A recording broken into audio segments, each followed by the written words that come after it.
This week's episode is with Brian Smith, the founder of UGG Boots. Whether you're an UGG boot lover, an entrepreneur, or just someone who likes to hear incredible life journey stories, you will love this episode. Listen in. This is part 1. Part 2 and part 3 are also available in the full version on bethbell.me/show. Welcome everyone to the Pollinating the Planet with Love show. I'm your host, Beth Bell, and I'm here in beautiful Encinitas, California, and have a very special guest today. Australian-born Brian Smith was raised with an enduring passion for surfing and the surf culture. In his youth, he enjoyed the epic waves on the coasts of his home country.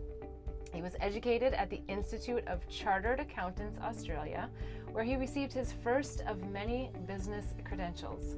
After 10 years as a public accountant, Brian felt a burning desire to do something that would fit his passion for surfing and started looking for a business idea that would allow him to support himself. This led him to moving to the United States and launching the internationally known brand of UGG Boots. Through many triumphs and tribulations, Brian has gained many insights and shares these ups and downs of being an entrepreneur. His inspirational talks and media appearances on his breakthrough business strategies are widely attended by business people of all ages from a diverse array of market sectors. Yeah. He has become one of the most sought-after speakers and business leaders in the country. And I am blessed to have you on the show. Hey, thanks so much for having me.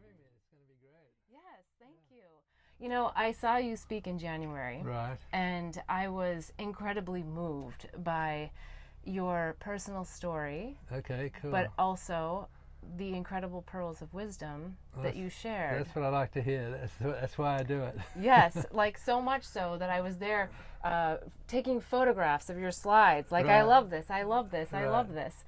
So before we get into all those pearls of wisdom that you've gained over the years and through all this insight, tell us a little bit about when you were young. You know, what did you really think you were going to be, and did you end up doing that?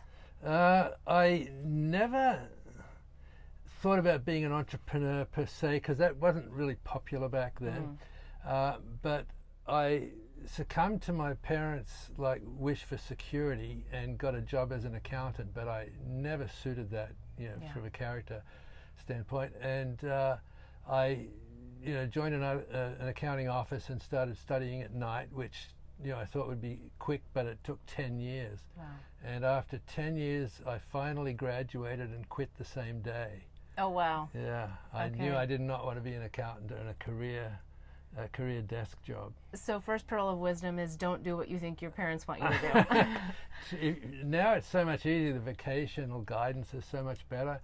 That if you have a passion to do something, or even more, if you have a passion not to do something, then you got to follow that. Yes. Yeah, maybe that gut instinct or that feeling that I think sometimes we want to discount because we're not supposed to feel, we're supposed to think. That's right, especially when it comes to your future.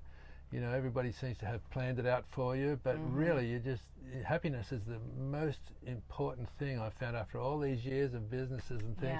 Happiness is the most important, and if you are in a job that you're not happy at, what a waste of life. Yeah, well, and I think a lot of times people don't know what makes them happy. Yeah. And that creates a dilemma as well. Yeah. Well, the two words that I use, if you feel energized and inspired to do something every day, especially the energized part, because that means you can't wait to get at it again. Yeah. If you can find those two things, then you're you're on the path for a really good life. Yeah, it's great advice. So you're sitting there, you're an accountant, and you basically just resign, and then what happens from there? Do you know immediately that you're getting on a plane and coming to the United States? I had no idea what to do. In fact, it took weeks, and I was, believe it or not, listening to a brand new album, Dark Side of the Moon. Okay. And the words of the second song went, and then one day you find 10 years have got behind you. No one told you when to run. You missed the starting gun. And that hit me like a dart in the head. And I thought, oh my God, all my friends are tracking off to partnerships, and other friends had just gone into business after high school. They were all doing well, and I'd been running on the spot for 10 years. So that was a real kick in the butt for me. Yeah. And so I'd begun meditating way back then. I'd bought a book on yoga. This is 40 years ago, way before classes. And I was meditating one day, and I just got this goosebump feeling all over. And I thought, all the best trends are coming out of California. And so I just right then decided I'm going to go to California. I'm going to find the next big thing and bring it back to Australia, and that's what I'll build my life around. Interesting. Yeah. And so what did your family say when you said, I'm going to California? They did not like it. My dad's idea for me, his idea of success for me would be to work my way up to chief accountant of a big company, right? Yes. And I just had to tell him that sounds like prison. And so I got in the plane and I came to California with my surfboard and went to Malibu straight away because I always wanted to surf Malibu. And it was a couple of months before, I was looking everywhere in newspapers and, in the streets just for some new idea. And it was about October, I'd been there 3 or 4 months at the beach and the wind had gone cold and the water was chilly. And I was pulling on my sheepskin boots after surfing, which we all did in Australia, and I got the goosebumps again. And I went, oh my God, there are no sheepskin boots in America. And that was like a huge revelation. And so, within the next day, I did some research and called up a manufacturer in Australia, and I ordered 6 pairs of samples, and that was the beginning of UGG. Wow. Yeah. 6 pairs of samples, and the beginning of UGG happened. Now, where were you living at that time? You were in Malibu, or had you? I lived in Santa Monica. Okay. Had a little house there. Yeah. Okay. Well, I remember you telling a story about Venice. I don't know where that fits in the timeline, that was like an aberration. And even my mind forgets it at times. But I did rent a little place in Venice at first, and I moved in, and like the house burned down the very first night I was in it. And there was bars on all the windows, and I remember crawling up to the front door trying to unlock it, and the flames are everywhere, and I just collapsed on the floor and just said, I'm gonna die. And this voice that wasn't in my eardrums, and it wasn't me thinking, this voice just said, in a really calm, unhurried voice, just said, Brian, you haven't done enough with your life yet. And I just energized, and I went, you're right. And I just started punching out the windows and worked my way all the way down the house. Luckily, the bedroom was sunken by about 2 feet, so I had a pocket of air down there. Right. And I just started screaming because I couldn't get out through the bars. Right, because you're in Venice and there's bars on the windows for safety. And eventually a worker a couple of houses down came and got the bars off, and I escaped. And so, that was quite life-changing because I wondered about this. I still wonder about that voice, and I've just come to believe that there is a intelligence inside every one of us. God isn't out there in the heavens somewhere. There's a fragment of God in us, and it knows exactly what it wants us to do with our life.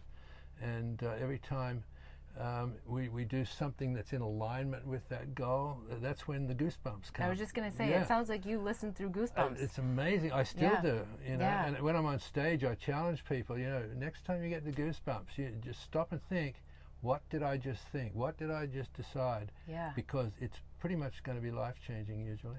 Yeah, I love that part of it. Okay, so you pulled up your sheepskin boots. You realize these don't exist in the United States. Right. And you also probably realize as a surfer that why wouldn't every American surfer want a pair of these? I thought I would be an instant millionaire. Yeah. Instant. Because 1 in 2 Australians had some sort of sheepskin footwear. But I didn't count for the fact that Americans don't get sheepskin. Like Australians, we're born with, you can't rip it. You can get it wet and wear it and it stays warm. Yeah. It's insulates so well you can be minus 30 degrees or plus 80 degrees. Your feet still stay the same temperature. But in America, it's, we have mud and slush and they're too delicate and we can't get them dirty and they're sweaty and, So that took me years to overcome. It took me years to figure out that was the issue. And once I figured that out, it was pretty easy to get over it. But man, for 3 or 4 years, we got nowhere. Yeah, well, you literally pounded the pavement going to surf shop after surf shop. We started off in the shoe stores. Oh, you did? They just laughed us out of town. In fact, one Nordstrom buyer told me, we don't sell those, we sell shoes. you know. So it was like that bad, and I knew that lots of Australian surfers, lots of American surfers had been to Australia and bought boots back for their buddies. So in the surf market, it was pretty well known. So I started going and selling to the surf shops. What got you over the rejection? Because I think any entrepreneur out there is going to probably endure some level of rejection, but it sounds like you actually went through a lot of rejection. I was the first day I walked into the first store, I was terrified. I was so embarrassed to open up this little bag of sheepskin boots, but the minute the guy saw him, he goes, "Oh, Ugg boots, man, they're fantastic, you know, and what are you doing with them?" I said, "Well, I'm thinking of importing them." "Oh, you'll make a fortune, you know." And so that... But this happened at a surf shop. That happened at a surf shop. After you'd gone through all the rejection of the traditional shoe stores. Okay. And then each surf shop I went to, there was like an acknowledgement. "Oh, they're fantastic, you know." So I raised some money and bought 500 pairs. Wow. And then went back to the same surf shops and said, "Okay, I've got the product now. How many do you want?" And I go, "Oh, Brian, you know, well done, but we couldn't sell them in our store. We just sell surfboards and trunks and, you know, surf gear. You're going to do great in the shoe stores, you know." Oh. And so my first year's sales, like I started in October, November, which is like the end of the season. My first year's sales was 28 pairs. Wow. I know, it's horribly disappointing. And you had 500 in for inventory. an instant millionaire, this was really not what I wanted to hear. Yeah. Yes. So how did you sort of pick up all those pieces to then get the surf shops to see the value? Well, it took several years. Like I had 3 years of summer jobs because it wasn't a business even, it was like a side hobby. And I kept running these ads of these models, you know, at the beach with the perfect hair and clothing and the boots like up in the front of the ad. Yeah. And you know, the sales went to $5,000, and I think the next year was $10,000, and then about $20,000. I couldn't figure out what I was doing wrong, and I ended up having a beer with one of my surf shop owners, and he just called out back, said, "Hey, you guys, come out here," and all these 12, 13-year-old grommets come out. Yeah. And he says, "What do you think of Uggs?" And every one of them just went, "Oh, those Uggs, man, they're so fake. Have you seen those ads? Those models, they can't surf." And like instantly, I knew that I'm sending the wrong message to the target market. And so, you know, as every entrepreneur learns, you have to pivot, right? Every time you hit a wall. And so I called up a buddy who was running a scholastic surf team, you know, young high school kids. And I said, "Pete, do you have any kids who are going to turn pro soon?" And he gave me 2 guys, Mike Parsons and Ted Robinson. And so instead of having an expensive photographer, I just took my little Canon Sure Shot, you know, and took photos walking to the beach at Trestles in San Onofre and Black's Beach in La Jolla. Okay. And when I ran those ads the next year, the sales went to like $200,000. Oh, wow. And it was just such a testament to the fact that you never advertise the product itself. You advertise the feeling and the energy that you want the readers to be. And the more you can make the reader want to be in the photo, the more successful it'll be. And the ads that ran, like the page was that big, the boots were this tiny. You could hardly see the boots in the ads that I ran. Yeah. And yet it went from, you know, 20,000 to 200. Wow. So that was a huge breakthrough in me understanding marketing and sales. And I used that, you know, for the rest of the career of Ugg. And I think, you know, is like basic in a sense, the tip is, it's so profound. The tip being, ask your customer what they think. And I think a lot of times as an entrepreneur, you're putting something out there that's like your heart and your soul, and you almost don't want to hear what they think. Yeah, right? You're so sure that this is the best thing. That happens a lot. Yeah, or you don't want to know what's wrong, you know, because you're like, I don't even know if I can fix it. Like, what if they say that, you know, the sole is wrong and you've got 500 pairs sitting in your garage, right? What do you do?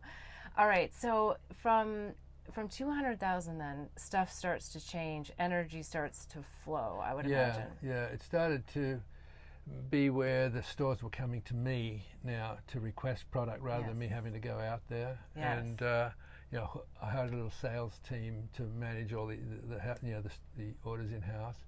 And it grew steadily, but you know, the surf market is one thing, but we had to try and figure out, okay, we want to hit the bigger market, like surfing's pretty much California and a little bit on the East Coast. So what's in the middle? And the first thing we hit on was snowboarding, which had just started in the mid-90s, and skiing. And so we went after those markets and started to do really well. And that got us spread over more of the country, but not in the East. I couldn't figure out, what do the kids do back East, you know, in Chicago, New York, you know, Pennsylvania. And it finally hit me that, they play hockey in the ice rinks. And their mums usually have to go and sit in the ice rinks, which are freezing. And so that became the next push. So I just started going after all these niches, and with the hockey market, the thing became really well established. Yeah. Well, I want to hear more about this, because we know now that it's like in every household. Yeah, it's amazing. So we're going to take a quick break, and we're going to come back, and I want to hear a lot more about how this all unfolded. Sounds good. Okay. Blossom Bliss products are designed to help empower pure love and purpose in your life.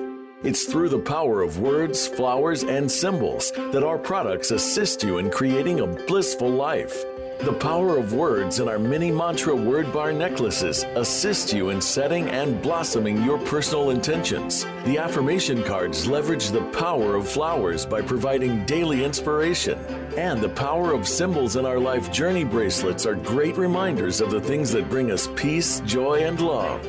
Products are made and blessed in Bali with love by Balinese artisans who work with empowered hearts.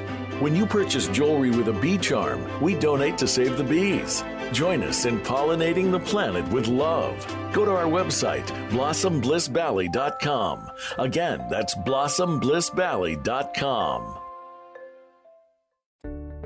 I hope you're enjoying the interview with Brian Smith as much as I am. If you're interested in listening to part 2, it's up next. Or you can go to bethbell.me/show and see the full episode. Thanks for joining in to hear the life journey stories and pearls of wisdom of me and my guests. If you found this inspiring and want to hear more, follow me and the show at Beth Bell Live on Facebook and YouTube. I'd love to have you join the mission of pollinating the planet with love. And if you want to know more, sign up for our newsletter at bethbell.me/show and get the latest updates on the tour.